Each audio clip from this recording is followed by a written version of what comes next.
Indiana's chances of making the tournament are actually a lot better than you might think. And I'm going to tell you why here. So, this is all based on projection at Torvik, and I'm going to be using Torvik for all these numbers. So, let's get into it. So, after the win yesterday at Michigan State, Indiana, as you can see here, is currently sitting as the third team out. That puts them at a 20.4% chance of making the tournament. Not great, but luckily for Indiana, the tournament does not start today. So, where were they yesterday before their win against Michigan State?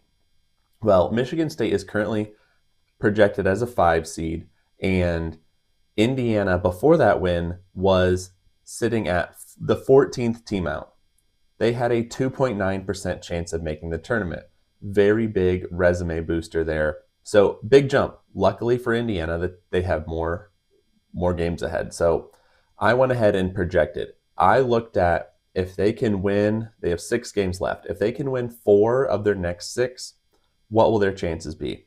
I went ahead, their favorites against Penn State, Washington, and Ohio State.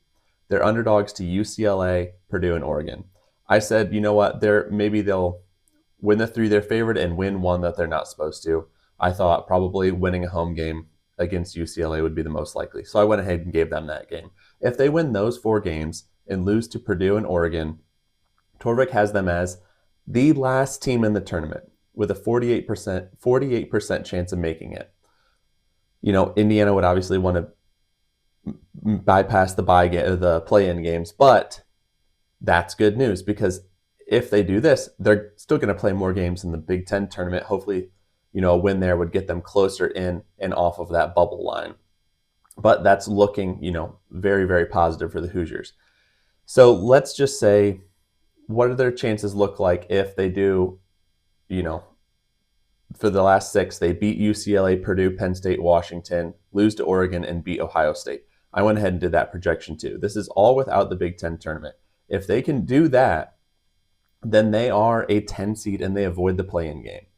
Now, obviously, this all depends on what the bubble does, but if they can, win 5 of their last 6 with a huge win over Purdue, it's going to bump them from the last team in to the third 10 seed, giving them a 78% chance of making it in the tournament. So their chances are a lot better than you think if they can play, how they played at Michigan State. They had some close losses to Maryland, to Michigan, and they wish they could have those back. But things are not as bleak as as people think for the Indiana Hoosiers. So there still is a path for Indiana to make the tournament. They've just got to win at least 4, probably 5 to get in.